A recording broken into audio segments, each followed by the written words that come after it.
नमस्कार। आज हम आपके समक्ष लेकर आए हैं रविवार व्रत की कथा। सभी मनोकामनाओं को पूर्ति करने के लिए रविवार का व्रत श्रेष्ठ होता है। इस व्रत की विधि में प्रातःकाल स्नान विधि से निवृत्त हों, स्नान करके स्वच्छ वस्त्र आप धारण करें, शांत चित्त होकर परमात्मा का स्मरण करें। भोजन एक समय से अधिक नहीं करना चाहिए। भोजन तथा फलाहार सूर्य के प्रकाश रहते ही कर लेना उचित होता है। यदि निराहार रहने पर सूर्य छिप जाए तो दूसरे दिन सूर्य उदय हो जाने पर अर्घ्य देने के बाद ही भोजन करें। व्रत के अंत में व्रत कथा अवश्य सुननी चाहिए। व्रत के दिन नमकीन तेल युक्त भोजन बिल्कुल भी ग्रहण नहीं करना चाहिए। इस व्रत को करने से मान सम्मान बढ़ता है तथा शत्रुओं का क्षय होता है। आँख की पीड़ा के अतिरिक्त अन्य सभी पीड़ाएं दूर होती हैं। रविवार का व्रत समस्त मनोकामनाओं को पूर्ण करने वाला होता है। रविवार के व्रत की कथा इस प्रकार है। एक बुढ़िया थी। उसका नियम था कि प्रति रविवार को सवेरे ही स्नान आदि कर घर को गोबर से लीप कर फिर भोजन तैयार कर भगवान को भोग लगा कर स्वयं भोजन करती थी। ऐसा व्रत करने से उसका घर अनेक प्रकार से धन धान्य से पूर्ण था। श्री हरि की कृपा से घर में किसी भी प्रकार का विघ्न या दुख नहीं था। सब प्रकार से घर में आनंद रहता था। इस तरह कुछ दिन बीत जाने पर उसकी एक पड़ोसन जिसकी गाय का गोबर वह बुढ़िया लाती थी, विचार करने लगी, यह वृद्धा सदा मेरी गाय का गोबर ले जाती है, इसलिए अपनी गैया को घर के भीतर बांधने लग गई। बुढ़िया को गोबर न मिलने से रविवार के दिन अपने घर को वह लेप नहीं सकी, इसलिए उसने न तो भोजन बनाया और न भगवान को भोग लगाया और स्वयं भी उसने भोजन नहीं किया। इस प्रकार उनसे निराहार उसने व्रत किया। रात्रि हो गई और वह भूखी ही सो गई।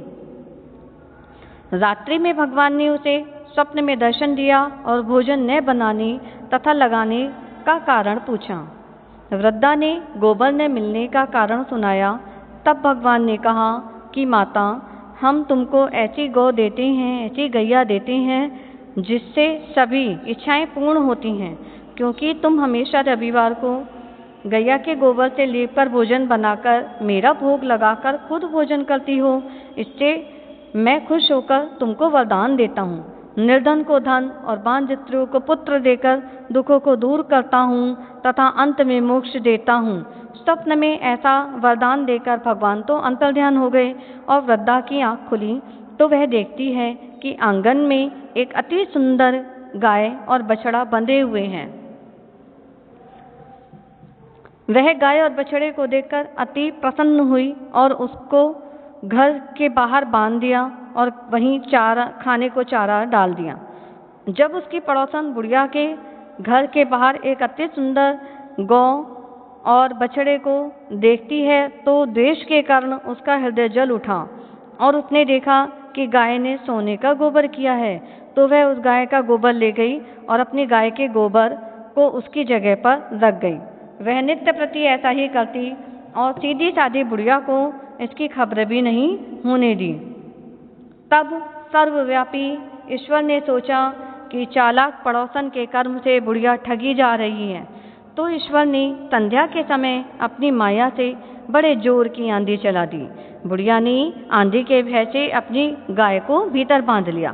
प्रातःकाल जब वृद्धा ने देखा, बुढ़िया माँ ने देखा कि गैया ने सोने का गोबर दिया है, तो उसके आश्चर्य की सीमा न रही और वह प्रतिदिन गाय को घर के भीतर ही बांधने लगी। उधर पड़ोसन ने देखा कि बुढ़िया गऊ को घर के भीतर बांधने लगी है, तो उसका सोने का गोबर उठाने का दाव नहीं चलता, तो वह ईर्ष्या और डाह से जल उठी और कुछ उपाय न देखकर पड़ोसन ने उस देश के राजा को उसकी सभा में जाकर कहा, महाराज, मेरे पड़ोस में एक वृद्धा के पास ऐसी गऊ है जो आप जैसे राजाओं के यहाँ पर ही रहने योग्य है। वह नित्य सोने का गोबर देती है। आप उस नित्य सोने का गोबर देती है, आप उस सोने से प्रजा का पालन कीजिए। वह वृद्धा इतने सोने का क्या करेगी? राजा ने यह बात सुनकर अपने दूतों को वृद्धा के घर से गऊ को लाने की आज्ञा दी।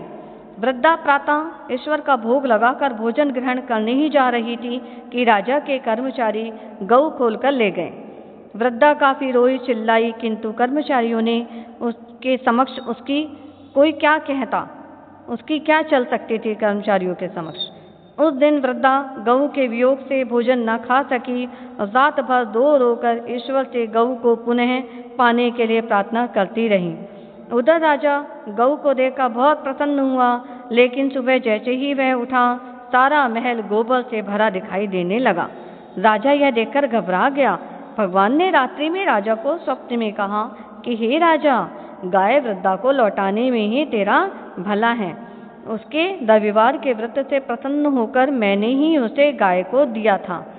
प्रातः होते ही राजा ने वृद्धा को बुलाकर बहुत से धन के साथ सम्मान सहित गऊ बछड़ा लौटा दिए। उसकी पड़ोसन को बुलाकर उचित दंड दिया। इतना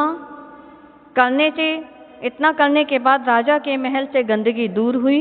उसी दिन से राजा ने नगरवासियों को आदेश दिया कि राज्य की तथा अपनी समस्त मनोकामनाओं को पूरा करने के लिए, समस्त मनोकामनाओं की पूर्ति के लिए रविवार का व्रत रखा करो। रविवार का व्रत समस्त मनोकामनाओं को पूरा करने वाला होता है, इसलिए आप सभी इस व्रत को रखना शुरू करो। व्रत करने से नगर के लोग सुखी जीवन व्यतीत करने लगे। कोई भी बीमारी तथा प्रकृति का प्रकोप उस नगर पर नहीं होता था। सारी प्रजा सुख से रहने लगी। जैसे प्रभु ने वृद्धा माँ की सहायता की और उसकी सारी मनोकामनाओं को पूरा किया, उस पर सदैव अपना आशीर्वाद बनाए रखा। अपनी मनोकामनाओं की पूर्ति के लिए आप अवश्य ही रविवार के व्रत को कर सकते हैं। रविवार का व्रत विधि विधान से करने के बाद, प्रभु का पूजन करने के बाद आप रविवार के व्रत की कथा को अवश्य ही सुनें और खुद भी पढ़ें और दूसरे लोगों को भी इसे सुनाएं। इससे आपको अपनी पूजा का, व्रत का दुगना फल प्राप्त होगा। जय हो सूर्य नारायण भगवान की जय।